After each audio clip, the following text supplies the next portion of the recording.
الخلائق أجمعين الحمد لأهله والصلاة على أهله الصلاة والسلام على سيد الأنبياء والمرسلين العبد المبيد الرسول المسدد المصطفى الأمجد الحبيب الأحمد النبي الأمي المكي المدني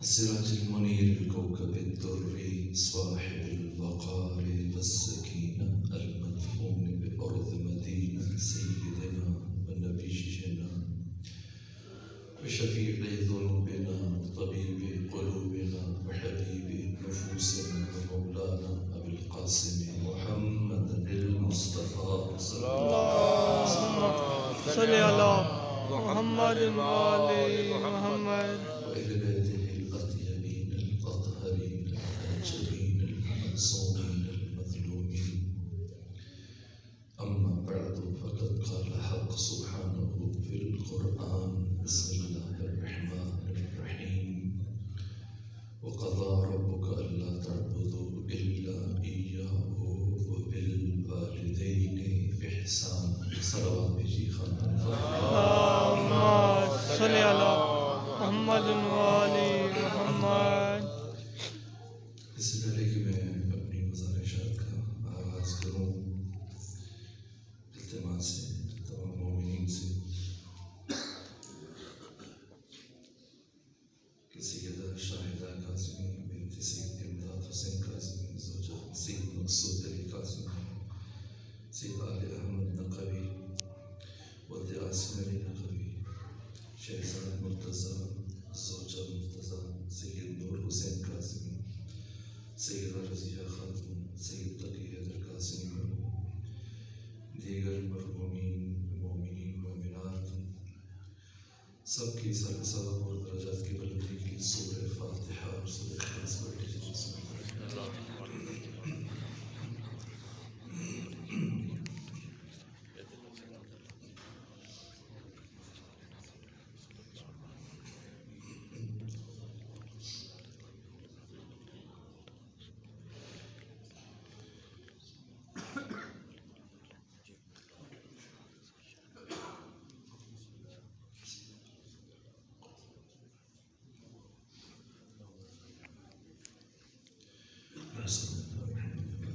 ایک صلوات بجی خان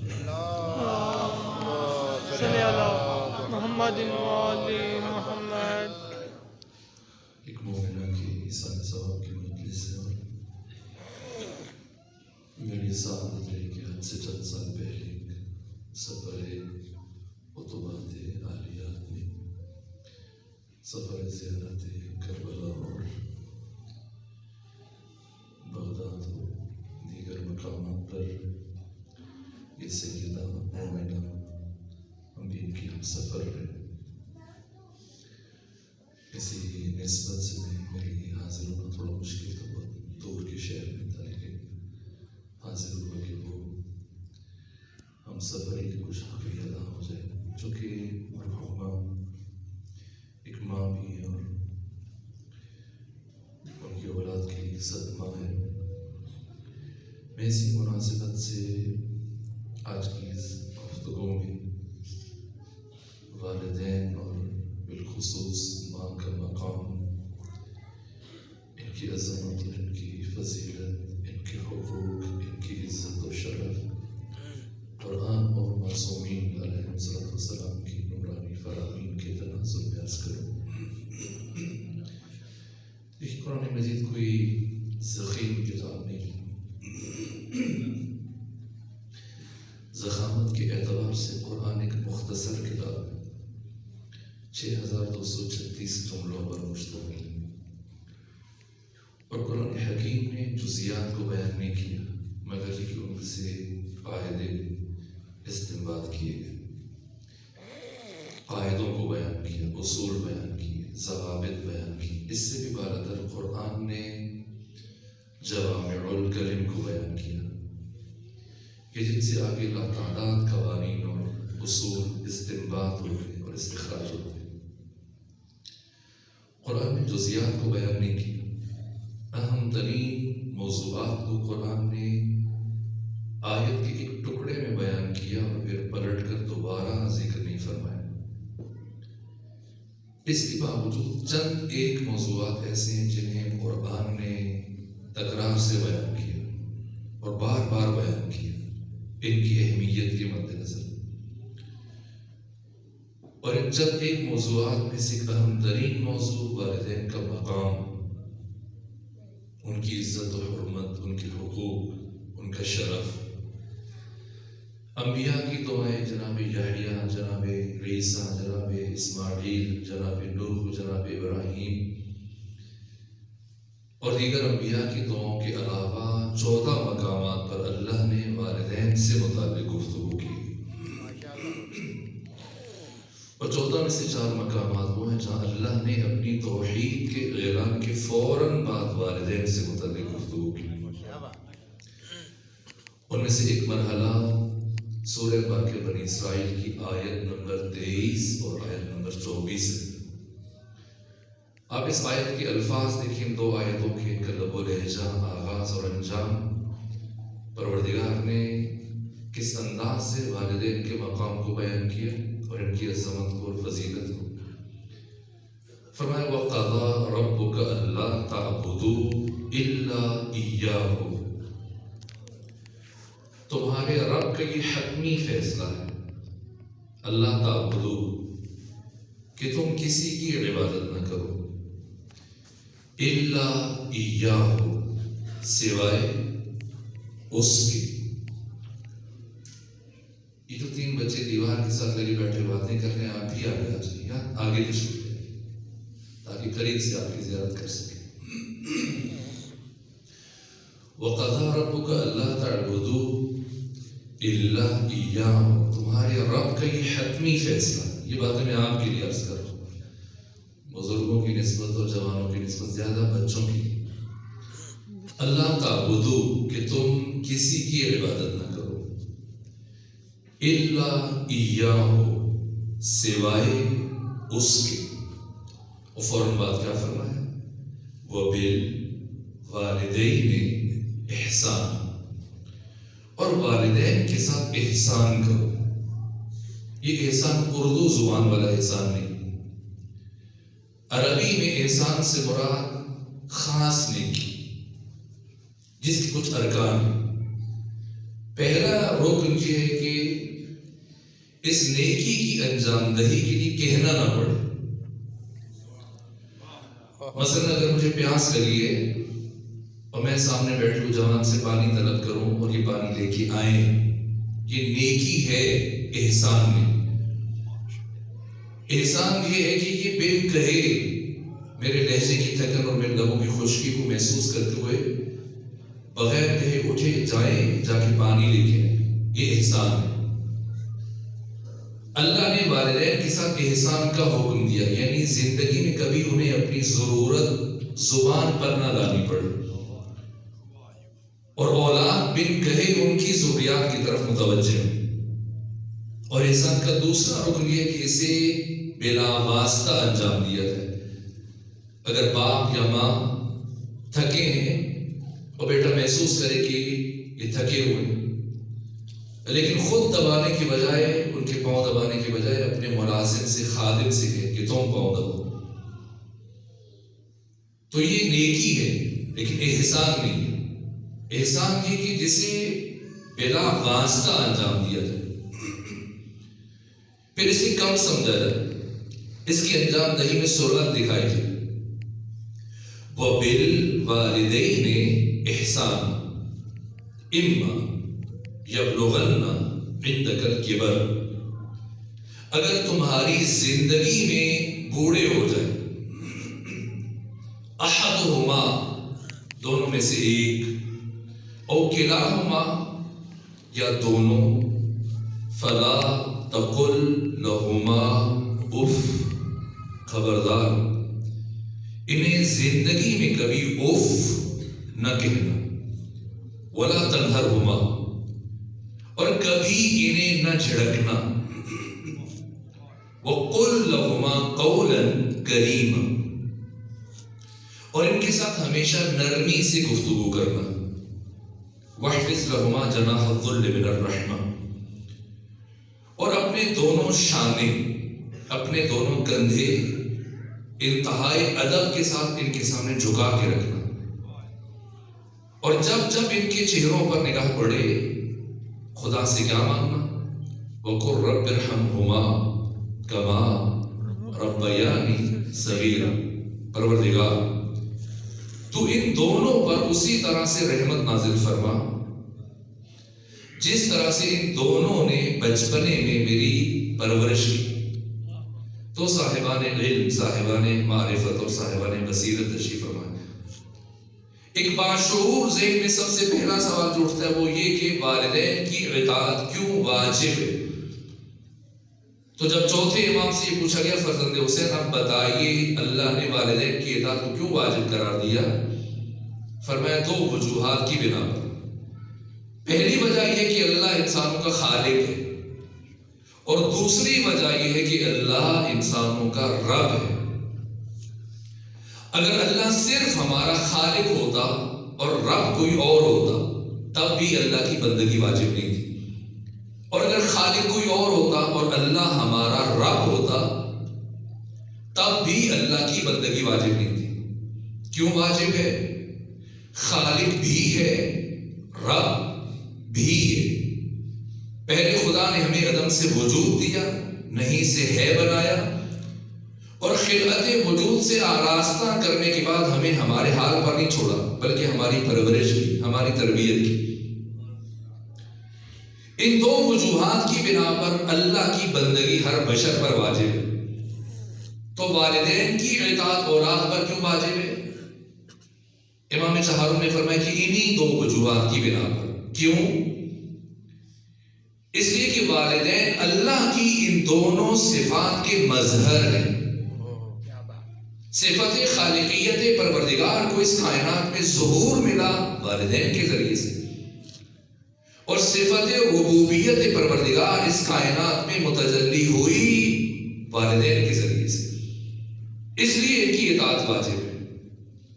اور دوسرا سوال، اللہ جب اپنی اطاعت کا حکم دے رہا ہے اور ساتھ میں والدین کی اطاعت کا حکم بھی دے رہا ہے، تو کیا اللہ اور والدین کی اطاعت میں وحدت ہے؟ نہ. کسی بھی مرحلے میں اللہ اور والدین کی اطاعت باہم ٹکرا سکتی ہے. مثلا خدا کچھ اور مانگ لے اور والدین کچھ اور طلب کر لیں تو کس کی مانے؟ اللہ کی مانے یا والدین کی؟ جبکہ والدین کی اطاعت کا حکم بھی خود خدا دے رہے.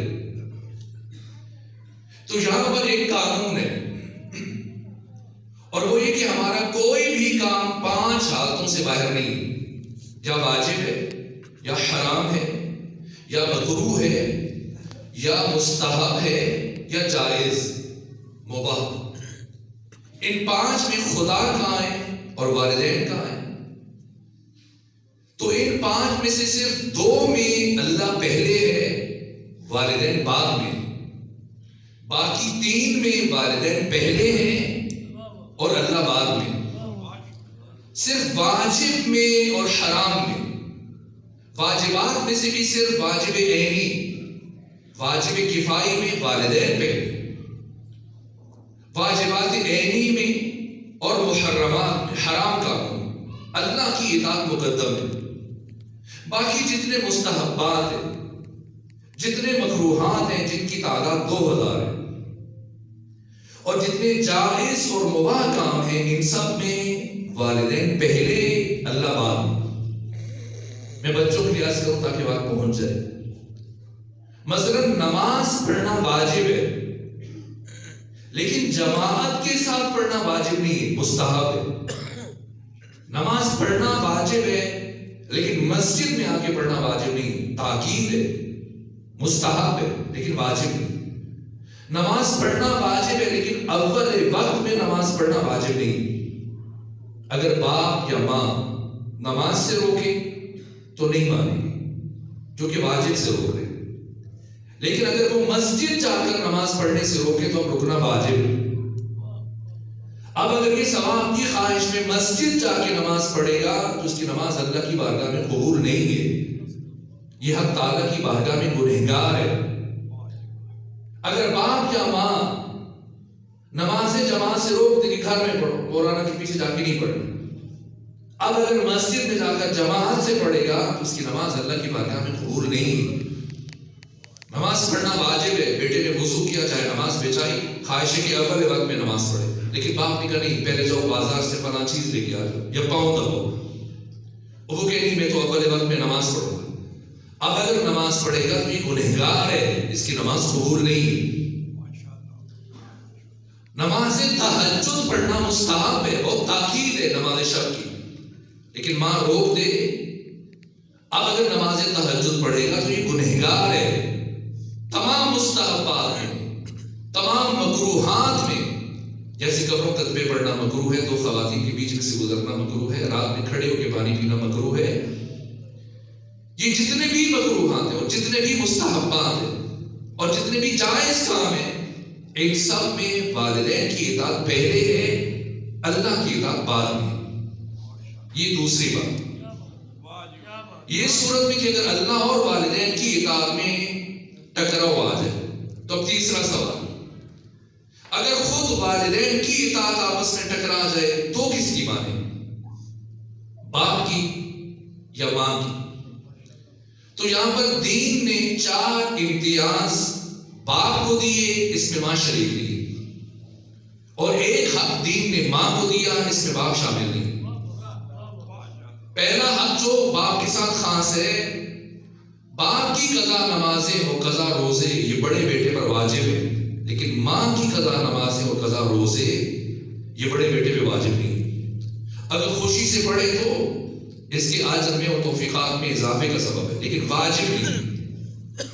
باپ کی نمازیں اور روزے جو رہ گئے وہ واجب ہے بڑے بیٹے پر، یہ پہلا فرق۔ دوسرا فرق یہ اور دوسرا حق جو باپ کو حاصل اور ماں کو حاصل نہیں، باپ کو اپنی اولاد کے گھر میں داخل ہونے کے لیے اولاد کی اجازت نہیں چاہیے، لیکن ماں کو اپنی اولاد کے گھر میں داخل ہونے کے لیے اولاد کی اجازت چاہیے۔ تیسرا فرق، باپ اپنی اولاد کا مال ان کی اجازت کے بغیر استعمال کر سکتا ہے، یہ چوری کے زمرے میں نہیں جائے گا، زیادہ سے زیادہ قرض کے زمرے میں جائے گا، لیکن ماں کو یہ حق حاصل نہیں۔ اور چوتھا فرق ہے کہ اللہ نے باپ کو اپنی اولاد کے اوپر حق ولایت عطا کیا ہے، اور یہ حق ماں کو حاصل نہیں۔ مثلا ہماری سوسائٹی میں اس طرح کے محاورے استعمال ہوتے ہیں کہ میاں بیوی راضی تو کیا کرے گا قاضی، کالج میں، کسی یونیورسٹی میں، آفس میں کولیگ ہیں ایک مرد و خاتون، اور وہ دونوں فیصلہ کرتے ہیں کہ ہم شادی کریں گے، لیکن لڑکی کا باپ راضی نہیں، خود راضی ہے، ماں راضی ہے، تمام خالائیں، ماموں، چچا، تایا، نانی، نانا، بہن، بھائی، سارے رشتہ دار سب راضی، اور پرائم منسٹر کے پریزیڈنٹ حکم جاری کرے کہ ان کا نکاح ہونا چاہیے، اور چیف جسٹس قاضی القضات فیصلہ دے کہ انہیں تحفظ فراہم کیا جائے، ان کا نکاح پڑھا جائے، اور مفتی اعظم اٹھے اور اٹھ کر اس لڑکے اور لڑکی کا نکاح پڑھا دے، تو اس نکاح کی شرعی حیثیت کیا ہے؟ اس کی شرعی حیثیت ہے کہ اسے اٹھا کر ردی کی ٹوکری میں پھینک دیں، اس کی کوئی حیثیت نہیں جب تک باپ کی اجازت شامل ہو۔ یہ حق بھی پروردگار نے باپ کو دیا، اس میں ماں شامل نہیں، لیکن ایک حق ماں کے ساتھ خاص ہے، اس میں باپ شامل نہیں۔ امام چہاروں سے پوچھا گیا کہ اگر ایک ہی وقت میں باپ بلائے، اسی وقت ماں بلائے، تو کس کی طرف جائے، باپ کی طرف یا ماں کی طرف؟ فرمایا ماں کی طرف۔ پوچھا گیا کیوں؟ کہ اس لیے کہ اس نے تمہاری حمل کی زحمتوں کو برداشت کیا، ولادت کی سختی کو برداشت کیا، 2 سال تمہیں دودھ پلایا، نرم دل اور حساس ہے، اگر انکار کرو گے تو اس کے دل کو تکلیف پہنچے گی۔ یہ ایک حق ماں کو حاصل ہے۔ چوتھا سوال، جو دین نے والدین کے لیے حقوق بیان کیے قرآن و سنت نے، جن کی تعداد 80، 40 حقوق کا تعلق والدین کی زندگی سے ہے، 40 حقوق کا تعلق والدین کی دنیا سے چلے جانے کے بعد سے ہے۔ یہ 80 حقوق کن والدین کے لیے؟ مثلا آپ والدین سے آگے نہیں چل سکتے مگر یہ کہ ان کی جان کو خطرہ ہو، آپ ان سے اونچی جگہ پر نہیں بیٹھ سکتے، آپ اپنی آواز ان کی آواز سے بلند نہیں کر سکتے، آپ حکمن انہیں کچھ نہیں کہہ سکتے۔ اگر باپ بیمار ہے، اس لیے میٹھا مضر ہے، وہ بیٹا ڈاکٹر ہے، اور باپ میٹھی چائے پینا چاہتا ہے تو بیٹا سختی سے نہیں روک سکتا، التماس کر سکتا ہے، درخواست کر سکتا ہے۔ اولاد کو حق حاصل نہیں ہے کہ وہ والدین کے دشمنوں کے ساتھ دوستی کرے۔ 10 حقوق جن کا تعلق مال سے، 10 کا زبان سے، 10 کا دل سے، جسم سے، اور پھر 40 حقوق جن کا تعلق دنیا سے چلے جانے کے بعد سے، بس ان کی تشییع جنازہ کا اہتمام، پھر تشییع جنازہ میں شرکت کرنے والے مومن کا شکریہ ادا کرنا، ان کی نماز ہدیہ میت کا اہتمام کرنا، ان کے واجبات کی ادائیگی کے لیے ان کے معافات جو چھوٹ گئے، جب بھی کوئی عمل خیر انجام دے تو اس کے اجر کی نیت میں سب سے پہلے اپنے والدین کو شامل کرے، اور باقی حقوق جو تفصیل سے بیان کیے گئے کتب میں، یہ 80 حقوق، کیا یہ حقوق ان والدین کے ساتھ خاص ہے جو نیک اور متقی ہیں؟ اگر کسی کا باپ یا کسی کی ماں گنہگار ہے یا اس سے بھی بڑھ کر کافر ہے، مشرک ہے، تو کیا ایک کافر باپ کی اطاعت کرنا بھی واجب ہے؟ میں کہنا یہ چاہتا ہوں کہ اگر ایک غیر مسلم باپ اپنی اولاد کو نماز تہجد سے روک دے تو کیا اولاد پر لازم ہے کہ اپنے باپ کی بات کو قبول کرے، مانے؟ تو جب یہ سوال ختمی مرتبہ سے پوچھا گیا تو حضرت نے قانون ارشاد فرمایا کہ 3 چیزوں میں کافر اور مسلمان کا فرق نہیں ہے۔ پہلی چیز وعدہ، مسلمان سے کرو تب بھی نبھانا واجب ہے، کافر سے کرو تب بھی نبھانا واجب ہے۔ دوسری چیز امانت، اگر امانت مسلمان کی تب بھی اس کی پاسداری واجب ہے، اور اگر امانت کافر کی تب بھی اس کی نگہداشت لازم ہے۔ اور تیسری شے والدین مسلمان ہوں تب بھی ان کی اطاعت لازم ہے، اور اگر والدین کافر ہوں تب بھی ان کی اطاعت لازم ہے۔ مسلم غیر مسلم کا فرق نہیں، حتیٰ زندگی اور موت کا بھی فرق نہیں ہے۔ 40 حقوق زندگی سے متعلق ہے اور 40 حقوق دنیا سے چلے جانے کے بعد سے۔ ایک صحابی ختمی مرتبہ کی خدمت میں حاضر ہوا اور کہا یا رسول اللہ، میں جو بھی کاروبار شروع کرتا ہوں مجھے نقصان ہوتا ہے، اب میں مقروض ہوں، آپ دعا کریں کہ اللہ میری مشکلات کو، مالی مشکلات کو آسان کرے۔ تو میں میرے پاس کیوں آئے ہوں کہ یا رسول اللہ اگر آپ کے پاس ہوں تو پھر کس کے پاس جاؤں؟ کہ اپنے والدین کے پاس جاؤ۔ کہ یا رسول اللہ ان کا انتقال ہو چکا ہے۔ فرمایا انتقال ہوا تو کیا ہوا؟ ان کی قبر پر جاؤ اور ان کی قبر کو وسیلہ بنا کر خدا سے مانگو، اللہ تمہارے والدین کی قبر کے وسیلے سے تمہاری مشکلات کو آسان کر دے گا۔ زندہ و مردہ کا فرق نہیں ہے، والدین کا وجود اپنی اولاد کے لیے مجرے فیض ہے، واسطہ فیض ہے، وسیلہ فیض ہے۔ تو چھٹی بات کے جو حقوق دین نے بیان کیے، کیا کائنات کا کوئی انسان ان حقوق سے مستثنا ہے؟ کسی کو چھوٹ ہے؟ نہ کائنات کا کوئی بھی انسان ان حقوق سے مستثنا نہیں ہے، خواہ وہ صحابی کیوں نہ ہو، خواہ وہ نبی کیوں نہ ہو، خواہ وہ شہید کیوں نہ ہو۔ ایک صحابی پیغمبر کے پاس آیا، بیٹھا اور بیٹھنے کے بعد کہا یا رسول ایک بات پوچھنا چاہتا ہوں۔ فرمایا پوچھو۔ کہ یا رسول کیا آپ بتانا پسند فرمائیں گے کہ اس وقت میرا شہید بھائی جنت میں کس حال میں؟ فرمایا کون سی جنت؟ کون سی جنت؟ کہا کیا میرا بھائی شہید نہیں ہے؟ وہ میں شہید۔ کہا کیا آپ نے نہیں فرمایا تھا کہ شہید جنت میں جائے گا؟ کہا میں نے کہا تھا۔ کہا پھر کیوں میرا بھائی جنت میں نہیں ہے؟ کہا میرے صحابی اگرچہ تمہارا بھائی شہید تھا لیکن شہید ہونے کے ساتھ ساتھ وہ اپنے والدین کا نافرمان بردار تھا، اور اللہ نے جنت کو والدین کے نافرمان بردار کے اوپر حرام قرار دیا۔ کوئی نبی بھی مستثنا نہیں۔ 1,24,000 انبیاء میں سے 25 نبی ہیں جن کا ذکر قرآن نے نام لے کے کیا، اور سب سے زیادہ تذکرہ جناب موسیٰ کا ہے، لیکن کسی بھی نبی کا ذکر قرآن میں اکٹھا ایک جگہ نہیں آیا، ٹکڑوں میں۔ جناب موسیٰ کا ذکر سورہ البقرہ میں، سورہ بنی اسرائیل میں، پھر دوسری سوروں میں جا کے سورہ آل عمران میں پھیلا ہوا۔ صرف ایک نبی ہے جن کے ذکر کو پروردگار نے شروع سے آخر تک ایک سورہ میں بیان کیا، 100 سے زیادہ آیا۔ یہ کون ہے؟ جناب یوسف علیہ والا نبی علیہ السلام۔ یہ یوسف جن کی نبوت اور رسالت اپنے باپ یعقوب کی رسالت سے بلندتر ہے، اور جن کی کردار کو اللہ نے اور قرآن نے جوانوں کے لیے آئیڈیل قرار دیا، کس مشکل ترین مرحلے میں انہوں نے اپنے کردار کو بچایا۔ بین ہما جب چند سالوں کی جدائی کے بعد جناب یوسف اور جناب یعقوب کا آمنا سامنا ہوا، اور جیسے دور سے جناب یعقوب نے اپنے بیٹے یوسف کو دیکھا تو سواری سے نیچے اترا اور بہت تیزی سے چلنا شروع کیا، اور یوسف عمائدین سلطنت کے ساتھ سوار ہو کے آگے چل رہے ہیں، وزراء ہیں، مشیر ہیں، گورنر ہیں، خواص اور اکابرین ہیں، تو سوچ رہے ہیں کہ میں کیا کروں، میں بھی سواری سے نیچے اتروں، پیدل بڑھوں آگے۔ سوچا نا آداب مملکت کا تقاضا ہے اور ریاستی پروٹوکول کا تقاضا ہے کہ مجھے باقی سب کے ساتھ سوار ہو کے جانا چاہیے، لیکن تھوڑا سا فاصلہ سوار ہو کر طے کرنے کے بعد یہ خیال آیا کہ اچھا نہیں ہے، مناسب نہیں کہ میرا باپ پیدل چلا آ رہا ہے اور میں سوار ہو کے جاؤں۔ یہ سوچ کر کے سواری سے نیچے اترا ہے اور دوڑنا شروع کیا اپنے باپ یعقوب کی طرف، لیکن اس سے پہلے کہ جناب یوسف جناب یعقوب سے ملتے، مصافحہ کرتے، معانقہ کرتے، اللہ نے جبرائیل کو نازل کیا۔ جبرائیل آئے، یوسف کو سلام کیا، اور سلام کرنے کے بعد کہا یوسف اپنا دائیں ہاتھ کھولیے۔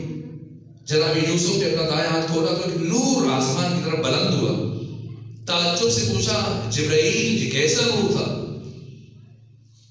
تو جبرائیل نے بتایا یوسف یہ نور نبوت تھا۔ اب آپ تو نبی ہوں گے لیکن آپ کی نسل میں کوئی نبی نہیں آئے گا، پروردگار نے نور نبوت کو آپ کے سرخ سے واپس لے لیا۔ کہ کیوں کیا ہوا؟ کہ آپ سے ترک اولا سرزد ہوا۔ کہ کیسا ترک اولا؟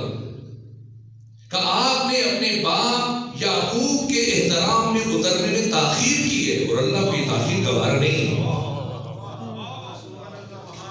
اس کے بجائے پروردگار نے نور نبوت کو آپ کے بڑے بھائی جناب لاوی کے سر میں قرار دیا، اور موسیٰ کلیم چوتھے واسطے سے جناب لاوی کی نسل سے، اور اتنے عزیز ہیں لاوی اللہ کی بارگاہ میں۔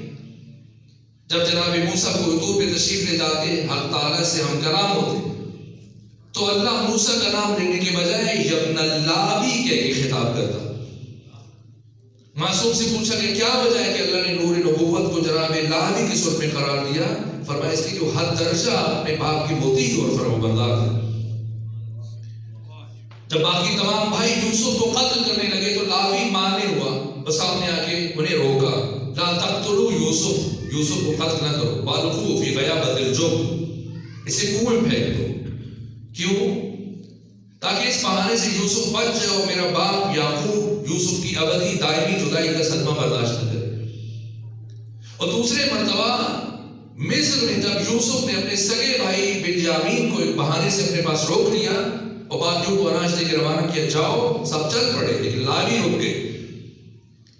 تو باقی بھائی ان کا کیوں رک گئے؟ آؤ کہ میں ایک مرتبہ اپنے باپ کا دکھی اور اداس چہرہ دیکھ چکا ہوں، اب ان میں ہمت نہیں کہ میں دوبارہ اپنے باپ کو جا کے خبر دوں کہ اب آپ کا دوسرا بیٹا بھی آپ سے دور ہو گیا۔ تو جب تک میرے باپ کا حکم نہیں آ جاتا یا اللہ کی کوئی واضح نشانی نہیں آ جاتی، تب تک میں مصر کی سرزمین کو نہیں چھوڑوں گا۔ کوئی نبی مستثنا نہیں ہے، کوئی شہید مستثنا نہیں ہے۔ والدین اپنی اولاد کے لیے مجرے فیض ہیں، واسطہ فیض ہیں، وسیلہ فیض ہیں۔ ہمارے کچھ نیک کام ایسے ہیں جن کی جزا اللہ چاہ کر ہمیں آخرت میں دے گا، اور دنیا میں ہمارے سے کوئی سروکار نہیں، اور کچھ گناہ ایسے ہیں جن کی سزا ہمیں آخرت میں ملے گی، دنیا میں ان گناہوں کا کوئی نتیجہ اور اثر نہیں۔ لیکن کچھ نیک کام ایسے جن کی جزا، اور کچھ برے کام ایسے جن کی سزا اللہ اسی دنیا میں دیتا ہے، وہ بہت جلد دیتا ہے۔ تو ان کاموں میں سر فہرست ایک طرف والدین کی اطاعت اور فرمانبرداری ہے، اور دوسری طرف والدین کی نافرمانی۔ جو والدین کا مطیع اور فرمانبردار ہے، اللہ اس کی اطاعت کا صلہ اسے اسی دنیا میں دیتا ہے، اور جو والدین کا نافرمانبردار ہے، اللہ اس کی نافرمانی کی سزا اسی دنیا میں دیتا ہے، آخرت سے پہلے۔ 114 سورتیں قرآن مجید کی، اور 3 آیتوں پر مشتمل سورہ، لیکن قرآن کا سب سے بڑا سورہ جو 2.5 پاروں پر مشتمل ہے، سورہ بقرہ. اور علامہ جلال الدین السیوطی نے اپنی کتاب الاتقان میں یہ لکھا ہے، یہ نام خود خدا نے رکھا ہے سورہ بقرہ. اگر قرآن آپ کی زبان میں نازل ہوتا اور آپ کے بچے آپ سے پوچھتے کہ بتائیں قرآن کے دوسرے سورہ کا نام یا قرآن کے سب سے بڑے سورہ کا نام کیا ہے، تو آپ کیا جواب دیتے؟ گائے.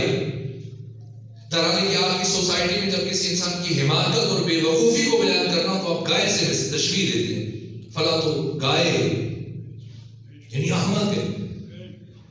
اور اس سورہ میں اور سینکڑوں مناسبتیں تھیں، اللہ کوئی بھی دوسرا نام رکھ سکتا تھا، لیکن پروردگار نے سورہ کا نام البقرہ رکھا. جب 8ویں امام سے پوچھا کہ فرزند رسول کیا وجہ ہے کہ اللہ نے قرآن کے سب سے بڑے سورہ کا نام البقرہ رکھا؟ فرمایا اس لیے تاکہ قرآن پڑھنے والا سب سے پہلے اسی واقعے کی طرف متوجہ ہو جو سورہ کا مطالعہ کرنے لگا، اور متوجہ ہو کہ والدین کا مقام اور ان کی حرمت اور ان کے حقوق کیا ہے. خدا یہ جانتا ہے. بنی اسرائیل میں سے جناب یعقوب کی اولاد میں سے، بنی یعقوب میں سے، یعقوب کا دوسرا نام اسرائیل تھا، تو ایک شخص نے آدھی رات کو اٹھ کر اپنے غلام کے ساتھ مل کر اپنے چچا کے بیٹے کو قتل کیا. یہ قرآن نے بیان کیا. اور قتل کرنے کے بعد اس کی لاش کو گھسیٹتا ہوا دوسری گلی میں لے کے ایک ایسے فرد کے گھر کے باہر جا کے پھینکا دروازے پر کہ جس کے ساتھ کی کھٹپٹ چل رہی تھی. یہ تعصب دینے کے لیے قاتل یہ ہے. صبح جب لوگ جاگے چہل پہل شروع ہوئی تو اب جس چیز کی نگاہ پڑ گئی لاش پہ تو اب یہ چیمیں گوئیاں شروع ہوئی. کوئی کہتا ہے یہ قاتل ہے، کوئی کہتا ہے یہ تو نہیں ہو سکتا. اور اسی تو تکرار میں ان کے بیچ تلخی بڑھی اور لڑائی شروع ہو گئی. اور اس لڑائی میں 3 سے 4 افراد قتل ہو گئے. یہاں تک کہ بنی اسرائیل کے بزرگوں کا ایک وفد موسیٰ کلیم کی بارگاہ میں حاضر ہوا اور درخواست کی کہ اے نبی خدا ہمارے بیچ خون ریزی اور جنگ کا خدشہ ہے کہ سینکڑوں لوگ مارے جائیں گے، آپ ہماری رہنمائی فرمائیے اور خدا سے پوچھ کے بتائیے کہ قاتل کون ہے. جناب موسیٰ نے مناجات کی، حق تعالیٰ سے استفسار کیا پروردگار قاتل کا نام بتا دیجیے. اب خدا قاتل کا نام بتا دے یا نہ بتائے، لیکن کیا فرمایا؟ فرمایا ان سے کہو کہ اگر یہ قاتل کا نام جاننا چاہتے ہیں تو پھر یہ گائے کو ذبح کریں. اس سارے واقعے قرآن نے بیان کیا. اور گائے کو ذبح کرنے کے بعد اس گائے کی دم کو کاٹے اور پھر کٹی ہوئی دم مقتول کے جسم کے ساتھ مس کرے تو وہ زندہ ہو کر خود اپنے قاتل کا نام بتائے. تو پروردگار براہ راست قاتل کا نام نہیں بتا رہا بلکہ گھما پھرا کر بات کی جا رہی. کیوں؟ جب امام سے پوچھا گیا تو امام نے فرمایا اس لیے کہ اللہ قاتل کا نام بتانے کے ساتھ ساتھ اپنے والدین کے مطیع ایک جوان کو اس کی اطاعت کا صلہ اسی دنیا میں دینا چاہتا تھا، اس لیے گائے کی ذبح کرنے کا حکم دیا. تو یہودیوں کا مزاج آپ جانتے ہیں، جیسے آج ہے پہلے بھی ایسی کٹ حجتی اور بہانہ جوئی اور کام چورانے جان چھڑانے کے لیے اب انہوں نے سوالات کی بوچھاڑ شروع کر دی. مجھ سے کریم بتائیں وہ گائے کیسی ہونی چاہیے، چھوٹی ہو یا بڑی ہو؟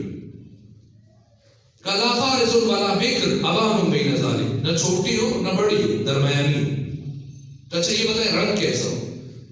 کفاف اور لونھا تسر الناظرین، زرد رنگ کی ہو، دیکھنے میں اچھی لگے.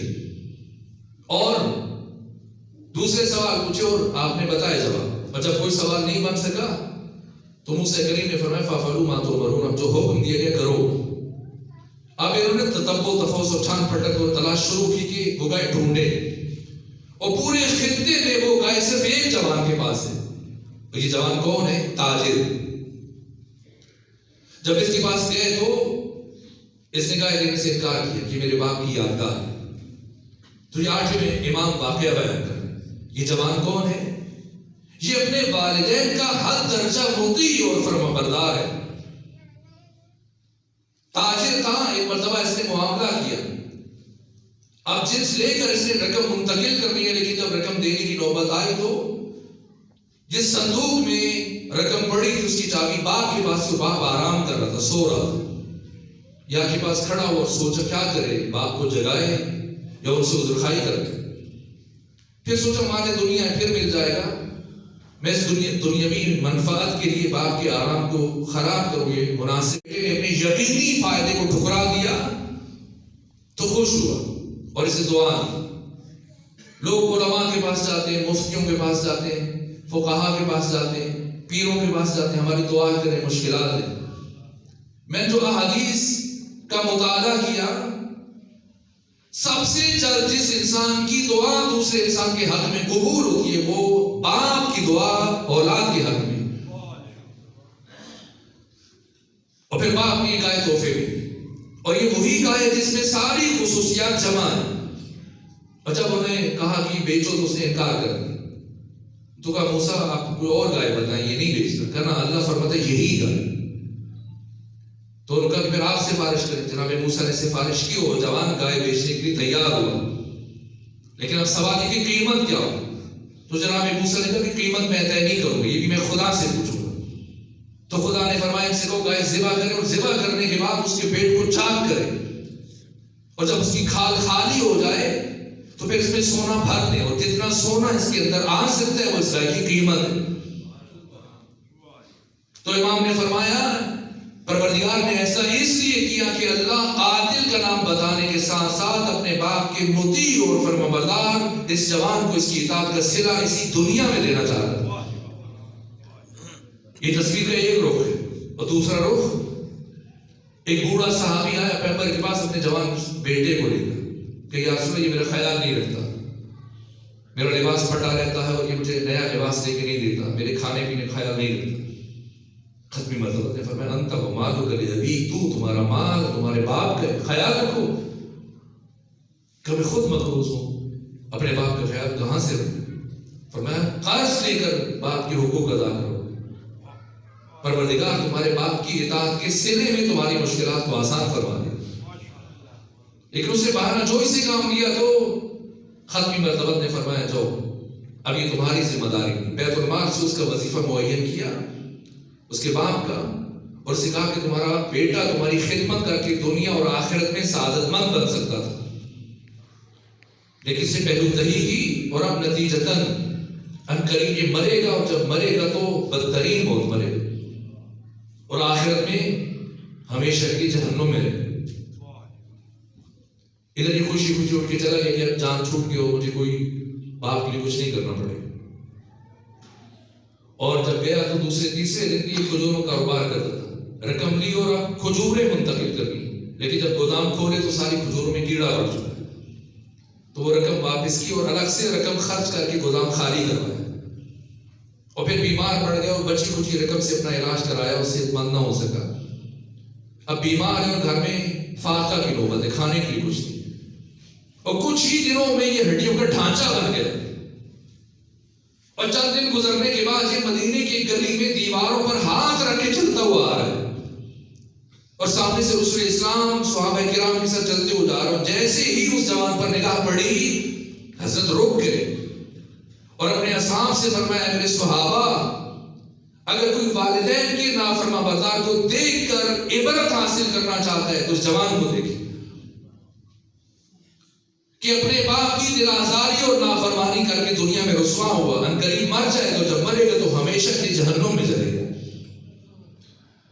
بس میرے عزیزوں میں خلاصہ کرو،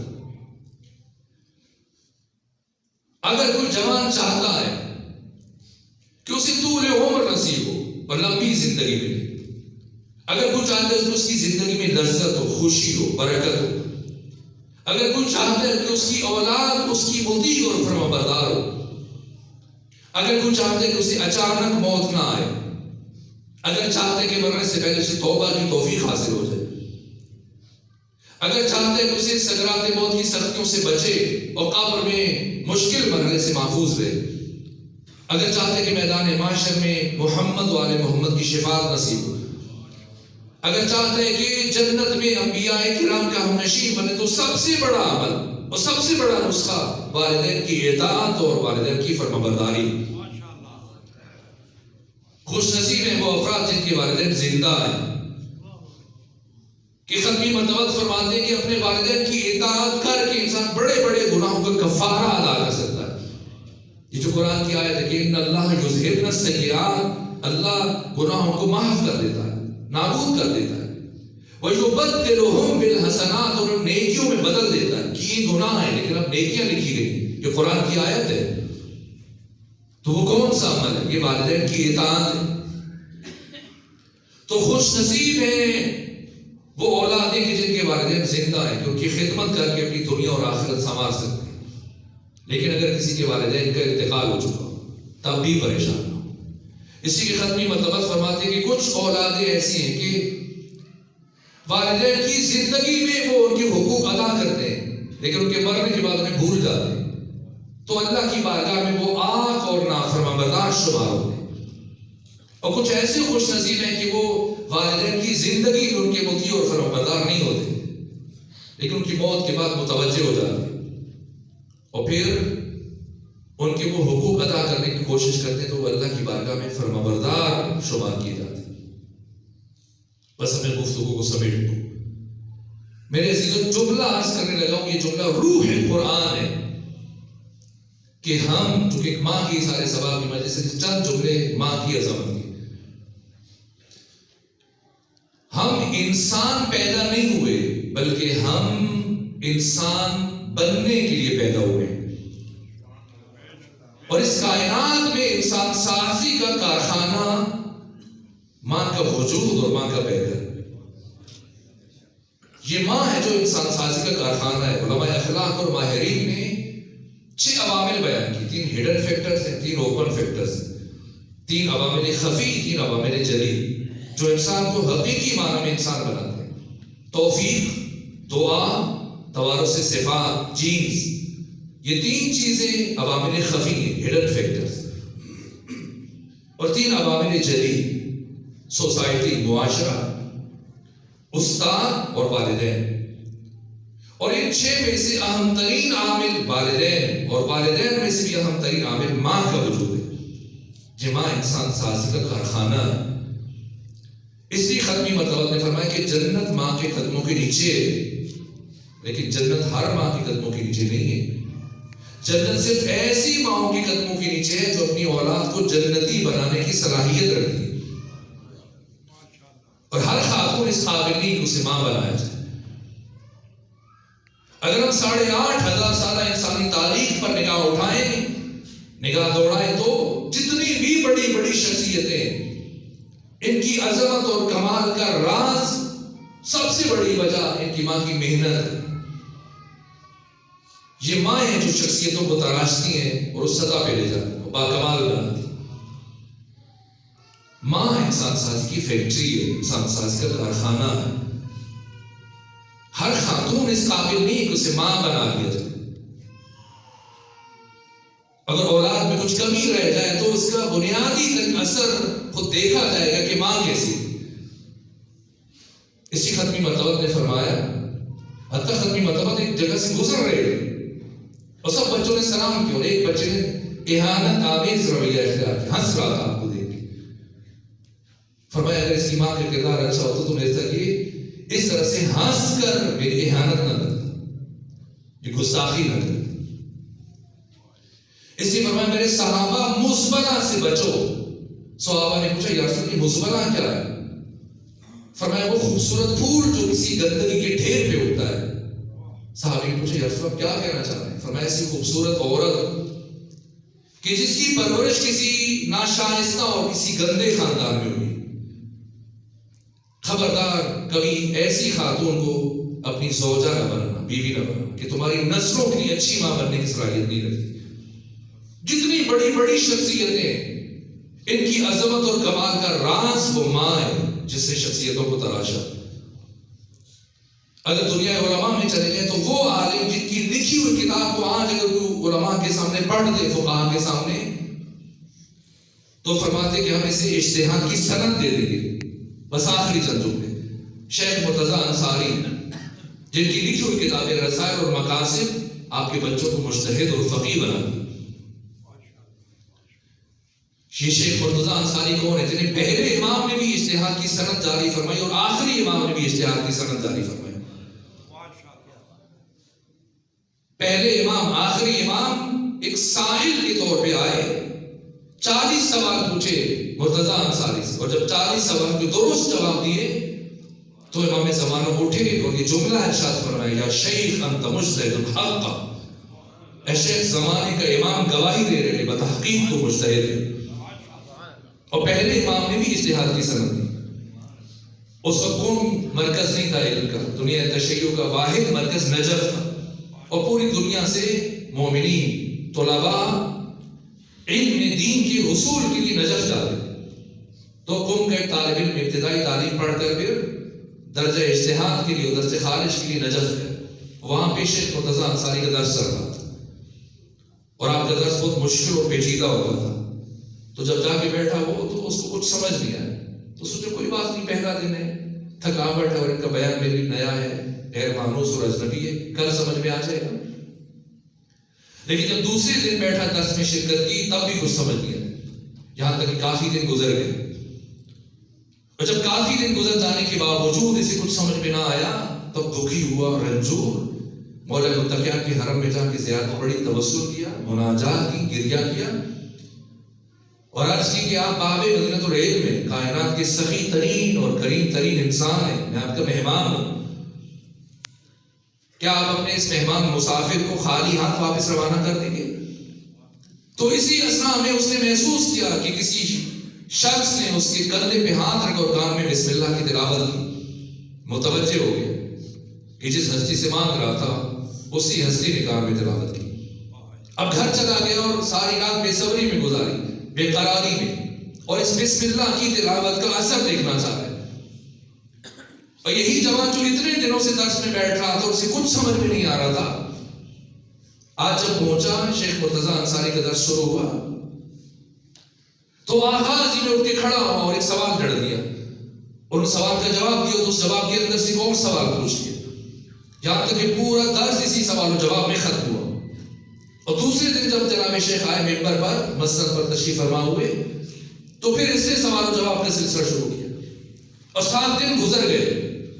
اور جب 8ویں دن اسی طرح سے سوال اندر جواب اور جواب سے پھر سوال, شیخ جواب دیتے گئے, لیکن درس پڑھانے کے بعد پہلے عقبی دروازے سے تشریف لے جاتے گھر کی طرف.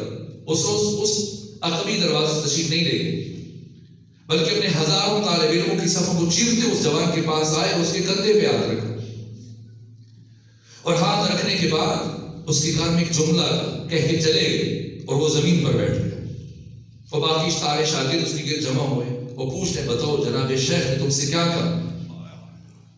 تو اس جوان نے جواب دیا کہ جناب شیخ مرتضیٰ انصاری نے مجھ سے ایک ایسی بات کی جو اللہ کے علاوہ, میرے علاوہ, ایک اور ذات کے علاوہ اور کوئی بھی نہیں جانتا. کیا کہا ہے؟ کہ مجھ سے یہ کہا ہے کہ جوان مجھے درس پڑھانے دو اور مجھے اپنی بات آگے بڑھانے دو اور غرور علمی کے شکار نہ ہو جاؤ اور تکبر علمی میں مبتلا نہ ہو جاؤ اور نہ اتراؤ اور دوسروں کا وقت تلف نہ کرو, مجھے اپنی بات آگے بڑھانے دو. اس لیے کہ جس ہستی نے تمہارے کان میں بسم اللہ الرحمن الرحیم کی تلاوت کی ہے اسی ہستی نے میرے کان میں پورے قرآن کی تلاوت کی ہے. یہ کون ہے؟ شیخ مرتضیٰ انصاری. جب ان کی تقلید شروع اور یہ مرجع بنے تو بہت ساری جاننے والی خواتین کی ماں کے پاس ہیں اور مبارکباد پیش کی کہ مبارک ہو آپ کا بیٹا مرجع وقت بن گیا, نائب امام بن گیا, شیخ اعظم انصاری بن گیا, اس کی تقلید شروع ہو گئی. تو انہوں نے مبارکباد وصول کی, لیکن ایک خاتون کو صبر نہ کر سکی. کہا تو ایسے مبارکباد وصول کریں گے جیسے آپ کے بیٹے نے کوئی بڑا کام نہ کیا ہو. تو جناب شیخ کی ماں نے یہ جملہ کہا کہ اگر وہ نبی بن جاتا تب بھی مجھے تعجب نہ ہوتا. کہ کیوں ایسی کیا خاص بات ہے کہ آپ اتنی بڑی بات کہہ رہے ہیں؟ کہ بس اتنا سن لو, جتنا عرصہ وہ میرے شکم میں رہا میں کبھی بے وضو نہیں رہی. اور جب وہ دنیا میں آیا تو سردی کی ٹھنڈی راتوں میں وہ دودھ کے لیے اٹھ کے روتا رہتا تھا اور میں اٹھ کے چلی جاتی تھی. پہلے وضو کرتی تھی, پھر 2 رکعت نماز جناب سیدہ زہرا کو ہدیہ کرتی تھی, پھر اسے دودھ پلاتی تھی اور زندگی میں ہمیشہ اسے لقمہ حلال کھلایا. میری اتنی محنتوں کے بعد اگر اس درجے پہ پہنچ گیا تو کون سی بڑی بات ہے. یہ ماں ہے جو شخصیتوں کو تراش لی. اسی جناب شیخ کی والدہ کا انتقال ہوا, خود جنازہ پڑھانے کے لیے آگے بڑھے تو اس طرح سے پھوٹ پھوٹ کے رو رہے تھے جیسے چھوٹے بچے اپنی ماں کے لیے ہوتے. تو آپ کا ایک شاگرد آگے بڑھا کر مناسب نہیں ہے کہ ہزاروں افراد کی موجودگی میں آپ اس طرح سے بے صبری کا مظاہرہ کریں اور جو ڈھاڑے مار کے رو. درحال کہ آپ نائب امام ہیں, شیخ اعظم ہیں. کہ تمہیں پتہ ہے جو میں نائب امام بنا اور مرجع تقلید بنا کس کی وجہ سے؟ اسی ہستی کی محنت کے صدقے میں جس کی میت میرے سامنے پڑی. تو الغرض جتنی بھی بڑی بڑی شخصیتیں, اور آخری جملہ سے اس عالم حسود میں تاریخ انسانی کی وہ مایاناز شخصیت جس پر بشر کو ناز ہے, وجود مبارک حضرت ابو الفضل عباس.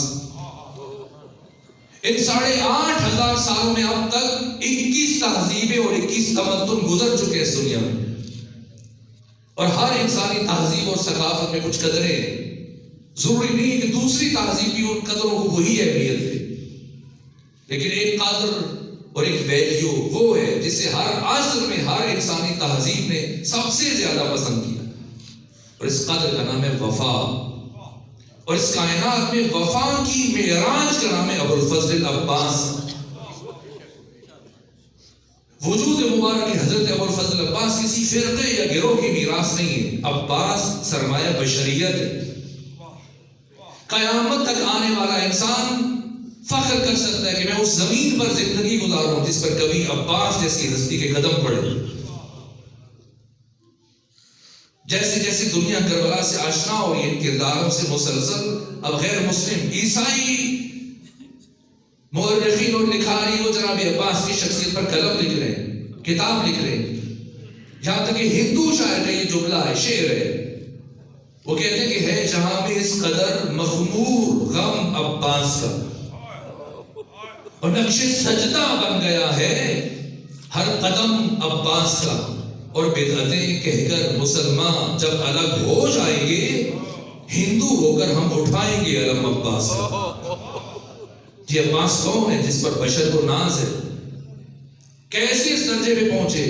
اس لیے کہ علی کے بیٹے ہیں, علی کے تو 18 بیٹے, امام حسن, امام حسین, جناب عباس کے علاوہ باقی 15 بیٹے جن میں شاید بہت سارے کے نام بھی ہمیں یاد نہ ہو. لیکن کون ہے جو عباس کو نہیں جانتا؟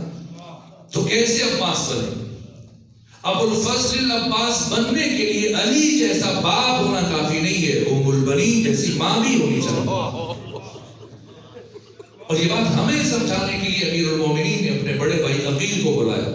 فرمایا عقیل آپ ماہر علم انصاب عرب ہیں, جائیں ڈھونڈے کسی ایسے شجاع خاندان سے خاتون کو تلاش کریں جو کربلا میں میرے بیٹے حسین کی فوج کا لمبردار دے سکے. جناب عقیل کہاں پہنچے؟ قبیلہ بنی کلاب کے سردار جناب حزام کے پاس, اور اپنے آنے کی غایت بیان کی کہ میں امیر المومنین کی طرف سے خواستگاری کا پیغام لے کے آیا. جناب حزام اٹھ کے کھڑے ہوئے, میں اتنا خوش نصیب کہ داماد مصطفیٰ وہ میرا داماد بن سکے, مجھے قبول ہے. لیکن جناب عقیل نے کہا کہ امیر المومنین یہ فرما رہے تھے کہ باپ کی رضایت کے ساتھ ساتھ بیٹی کی رضایت بھی شرط ہے, تو بیٹی سے بھی پوچھا جائے. وہی بیٹھے بیٹھے جناب حزام نے کسی کو بھیجا اپنے قریبی کو, اپنی زوجہ کی طرف, کہ بیٹی سے پوچھ کے بتائیں علی کی طرف سے خواستگاری کا پیغام آیا. کیا جواب دیا؟ جناب فاطمہ نے, ان کا نام بھی فاطمہ تھا. جب ان سے پوچھا گیا تو کہا مجھے اور تو کچھ نہیں پتا کہ میں کیا جواب دوں. ہاں میں یہ جانتی ہوں کہ رات جب میں سو رہی تھی تو میں نے عالم خواب میں انتہائی نورانی چہرے والی بیوی کو دیکھا جنہوں نے میری پیشانی کا بوسہ لیا. اس کے بعد مجھ سے فرمایا کہ اے ام البنین, مبارک ہو کہ قریب تم میرے بیٹے عباس کی ماں بننے والی. یہ سیدہ زہرا کا انتخاب ہے. یہاں تک کہ جب عقد ہوا ام البنین کے ساتھ امیر المومنین کا, اور وہ دن جس دن حضرت عباس کی ولادت ہوئی, آذان و اقامت کے بعد ثانی زہرا آگے بڑھی اور اپنے بابا سے کچھ لمحوں کے لیے بھیا عباس میرے ہاتھوں پہ رکھی, اٹھایا, پیار کیا, ہاتھوں پہ بلند جو پھر کان میں کچھ کہا اور واپس بابا کی گود میں رکھا. تو علی پوچھتے بیٹی زینب آپ نے اپنے بھائی عباس کے کان میں کیا کہا؟ کہا بابا میں اپنی ماں فاطمہ زہرا کی وصیت پر عمل کر رہی تھی. ماں فاطمہ نے دنیا سے جاتے مجھ سے کہا تھا کہ بیٹی زینب جب تمہارا بھیا عباس دنیا میں آ جائے تو اسے گود میں اٹھا کر میرا سلام کہنا کہ ماں فاطمہ زہرا تجھے سلام کہتی. بہت عجیب تعلق ہے جناب فاطمہ کو جناب عباس کا. ایک دن ام البنین گھر میں پریشانی اور اضطراب کی حالت میں چل رہی. علی تشریف لائے اور سلام کی. جب سلام کیا پوچھا ام البنین آپ مضطرب ہیں کیا وجہ ہے؟ کہ بہت وقت گزر گیا عباس گھر سے باہر ہے. بس آخری جملہ عرض کروں تفصیلی مسائل سے گریز کرتے ہوں تاکہ مجلس مکمل ہو جائے. ایام فاطمیہ قریب تر ہیں تو یہ ایک جملہ عرض کر کے بات تمام کروں کہ ام البنین آپ مضطرب ہیں پریشان ہیں کیا وجہ ہے؟ کہا کہ عباس بہت وقت ہو گیا گھر سے باہر ہے اور ابھی تک واپس نہیں. کہا عباس چھوٹے نہیں واپس آ جائیں گے. کہا آقا حاسدین نے مدینہ سے ڈر کہ کوئی میرے بیٹے عباس کو نقصان نہ پہنچائے. اگر آپ کے لیے باعث زحمت ہو تو آپ جا کر میرے بیٹے عباس کو تلاش کر کے لے آئیے. ام البنین کی خواہش کے احترام میں علی چلتے ہو کہاں پہنچے؟ جنت البقیع میں. جہاں قبر کے قریب کھڑے ہو کر عباس گریہ کر رہے ہیں. علی قریب پہنچے سنے کہ عباس کیا بات کر رہے ہیں اور جب قریب پہنچے تو یہ کلمات جناب عباس کی زبان پر تھے. اے بی بی میں نے سنا ہے کسی شقیق نے آپ کے دروازے کو آگ لگائی تھی. اے بی بی میں نے سنا ہے کسی شقیق نے جلتا ہوا دروازہ آپ کے اوپر گرایا تھا. اے بی بی میں نے سنا ہے کسی شقیق نے آپ کے ہاتھوں پر تازیانے مارے تھے. اے بی بی میں نے سنا ہے ایک بدبخت نے آپ کے رخسار پر تماچا مارا تھا. اے بی بی کاش میں ہوتا تو دشمن سے پوچھتا کہ اسے اتنی بڑی جرأت کیسے ہو گئی. الا لعنت اللہ علی القوم الظالمین وسيعلم الذین ظلموا ای منقلب ينقلبون. پروردگار ہماری اس عبادت کو اپنی بارگاہ میں قبول فرما. پروردگار ہماری اس عبادت کے اجر عظیم قرار دے اور ہماری اس مجلس اور ذکر کا ثواب مرحومہ سیدہ شاہدہ بی بی کی روح کو ایصال فرما. دیگر جن مرحومین کے نام لیے پروردگار ان کے ارواح کو اس اجر میں شریک فرما. ان کی آخرت کی تمام مشکلات کو آسان فرما. پروردگار نے شفاعت محمد و آل محمد نصیب فرما. حاضرین پر رحمت نازل فرما. ہمارے گناہوں سے درگزر فرما. ہمارے والدین کے گناہوں کو معاف فرما.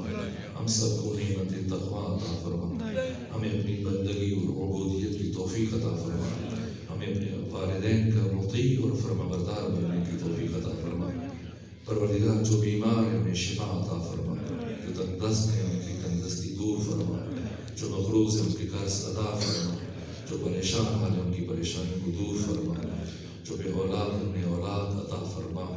جو اس دنیا سے رخصت ہوئے سب کو جوار اہل بیت میں جگہ عطا فرما. امام زمانہ کے سپاہیوں کی حفاظت فرما.